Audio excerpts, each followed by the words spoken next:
Assalamualaikum warahmatullahi wabarakatuh. Perkenalkan, nama saya Aritawati, NIM 53010220131. Di sini saya dari program studi Sejarah Peradaban Islam, yang mana saya akan mewawancarai seorang yang ada di UIN Salatiga ini terkait politik Islam dan hukum politik Islam itu seperti apa. Mari kita permisi Kak, boleh tanya namanya siapa? Konetnya dari prodi apa nih? Di itu nggak ada. Nah, oke, ini pas ya, kita di sini juga mau membahas tentang politik Islam. Kalau boleh kita wawancari, boleh Kak? Oke, di sini kita bersama dengan Koni Ranti, di mana beliau adalah mahasiswa dari program studi Hukum Tata Negara UIN Salatiga, yang mana nanti saya akan mewawancarai terkait politik Islam di Indonesia. Nah, baik Mbak Koni, terkait politik Islam di Indonesia itu seperti apa? Politik Islam di Indonesia itu adalah hukum-hukum yang diterapkan untuk suatu negara. Nah, di suatu negara itu kan terdapat hukum-hukum yang harus dilandaskan pada masyarakatnya agar masyarakatnya teratur untuk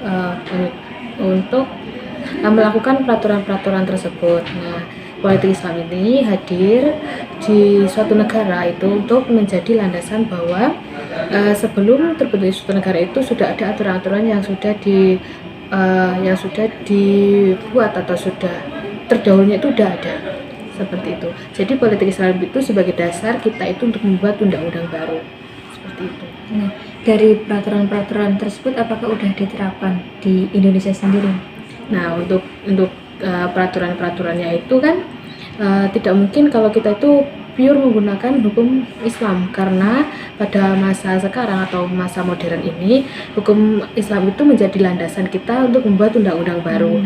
Nah, dari landasan itu kita itu menyesuaikan bagaimana undang-undang sekarang dengan undang-undang Islam. Nah, dari situ kita itu sebagai manusia itu menyesuaikan undang-undang yang sudah ada. Jadi untuk pelaksanaannya itu menurut saya itu sudah dilakukan, tapi untuk implementasinya itu ada beberapa yang memang disesuaikan dengan perkembangan zaman seperti itu. Nah, contohnya seperti apa?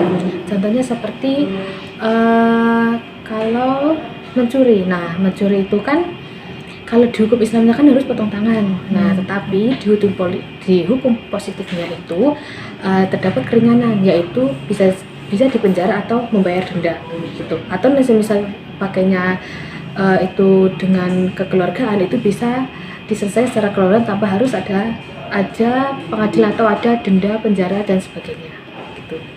Tapi menurut Mbak Koni sendiri nih, kalau di Indonesia itu emang udah mengimplementasikan hal tersebut atau belum? Kalau dari saya itu alhamdulillahnya itu sudah implementasiannya itu sudah berjalan karena kan itu emang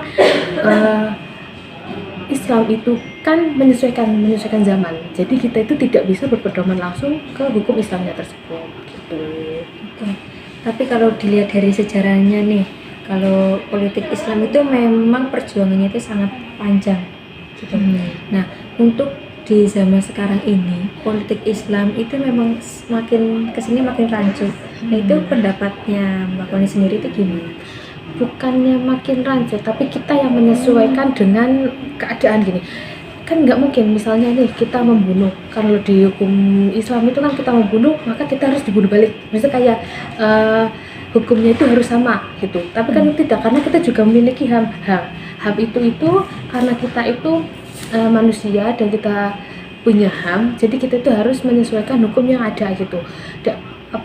Kalau kita berpacu dengan hukum Islam lah, itu akan rancu, karena di suatu negara itu tidak hanya ada orang-orang yang beragama Islam, tapi orang-orang yang agama lain pun itu ada di suatu negara. Makanya kita itu menyesuaikan gitu. Bukan kita langsung berpedoman pada hukum Islam tersebut, tapi kita yang menyesuaikan dengan hukum Islam, karena hukum Islam itu sebagaimana yang tadi saya bilang itu sebagai dasar kita membuat hukum baru gitu. Kita yang menyesuaikan hukum, bukan kita yang harus berpedoman dengan hukum Islam gitu. Malah nanti kalau misalnya kita kita fokus ke hukum Islamnya itu sendiri, maka itu yang disalahpahamkan gitu. Karena kalau misalnya kita itu fokus di hukum Islam, sedang kita itu di suatu negara itu banyak agama lain, nah itu yang nanti malah akan menjadi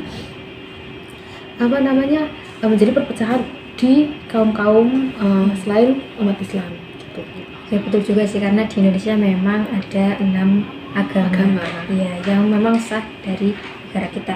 Tapi ada nggak penyesuaian yang mana itu malah menyeleweng dari yang hukum-hukum yang udah ditetapkan? Ada, misalnya hukum kalau di Indonesia itu tidak boleh menikah beda agama. Tapi karena emang kita itu ya itu tadi berlandasar pada HAM, jadi itu ada beberapa yang memang diperbolehkan. Nah, semisalnya itu kita itu orang Islam nih, kita menikah dengan orang yang berbeda agama nih.